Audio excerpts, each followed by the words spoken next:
Sr. Presidente da APA, demais elementos da APA aqui presentes.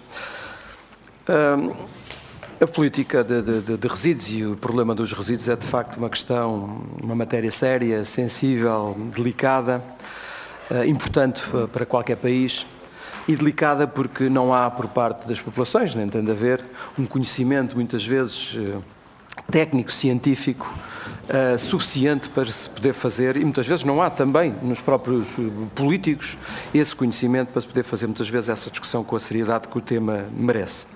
Mas o tema merece-nos efetivamente essa seriedade. Portanto, dizer que o Grupo Parlamentar do PSD, apesar de ter sido o primeiro, quando este assunto veio para a praça pública, este caso em concreto veio para a praça pública a querer o esclarecimento cabal, até porque alguns se manifestaram interessados imediatamente em dizer que aquela empresa, imagine-se, até é gerida por um ex-secretário de Estado do PSD, imagine-se, e nós fomos os primeiros a querer o esclarecimento integral desta situação.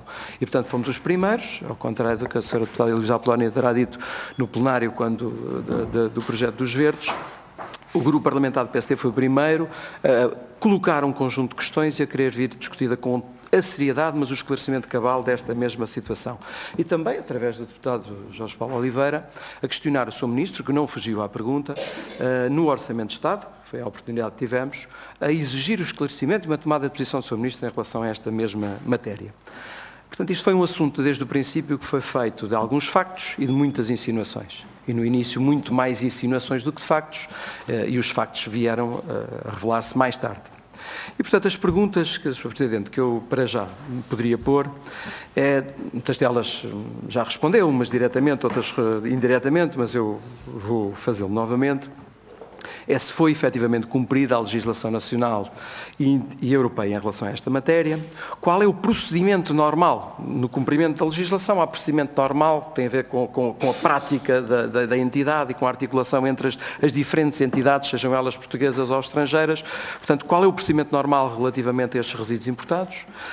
Se o procedimento normal foi adotado neste caso em concreto e naturalmente e em quantos movimentos transfronteiriços de resíduos é que o mesmo foi adotado no ano passado, se houve alguma exceção a este tratamento normal, a essa forma normal de proceder em relação a estas situações, quantos movimentos é que existiram, agora em 2016, quantas análises foram feitas, se têm esses dados, será o IGAMAUT que nos poderá explicar, quais os critérios para determinar o que é que deve ser analisado, se é só ao IGAMAUT compete, se a ABA também compete alertar o IGAMAUT para quando entende que deve ser feito qualquer tipo de procedimento diferente daquilo que é a regra normal, do procedimento normal relativamente a estes casos. Porque é que não analisam todos os resíduos que chegam a Portugal? Isso foi dito até por alguns senhores deputados de alguns grupos parlamentares. Porque é que isto não é feito? Se é verdade que o concurso já foi dito, que é um concurso inclusive financiado por um governo de um país que é nosso parceiro, um Estado-membro da União Europeia.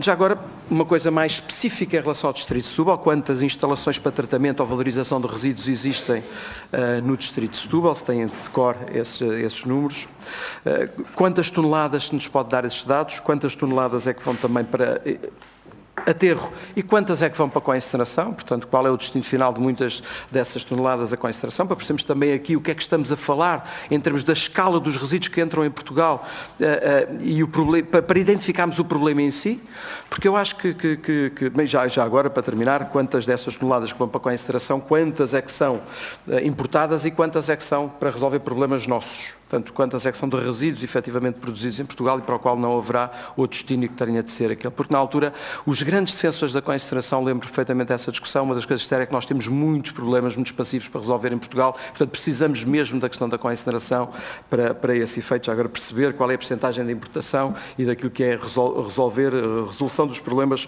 que nós efetivamente temos. Se sobre este caso, eu acho que foram muito mais as insinuações do que os factos, e os factos desmentiram as insinuações que foram feitas, eu acho que isto tem um mérito, e o mérito é trazer este assunto dos resíduos à discussão. E a possibilidade de cair em muitos mitos e de podermos fazer, de facto, uma discussão mais séria em relação a esta matéria, e com o partido do Governo, com os partidos que apoiam o Governo, perceber também qual é o destino que este Governo quer dar, qual é a política que tem efetivamente para os resíduos em Portugal, o que é que vai mudar, Eu vi o partido proponente, por exemplo, desta audição, um dos partidos que suporta esta maioria parlamentar, também devia estar preocupado com esta matéria, não só com o impacto no Distrito de Setúbal, com a questão da concentração em pleno Parque Natural da Rábida, mas naturalmente numa lógica nacional de política, qual é a política que temos, voltar à questão dos 3 R's, o que é que podemos fazer mais para reduzir, que políticas efetivas é que podemos utilizar em relação a esta matéria, porque isto é aquilo que verdadeiramente interessa aos portugueses e, pelos vistos, é aquilo que não se percebe bem porquê, terminarei de imediato, Sr. Presidente, não tem vindo a ser discutido por parte de um conjunto de partidos que têm, neste momento, responsabilidades não diretamente na governação, mas uma responsabilidade de serem os partidos do suporte do governo que nos governa neste momento. Muito obrigado, Sr. Presidente. Muito obrigado, Sr. Deputado. Dou a palavra ao Grupo Parlamentar do Partido Socialista. Sr. Deputado Euridice Pereira, faz favor, Sr. Deputado. Muito obrigada, Sr. Presidente.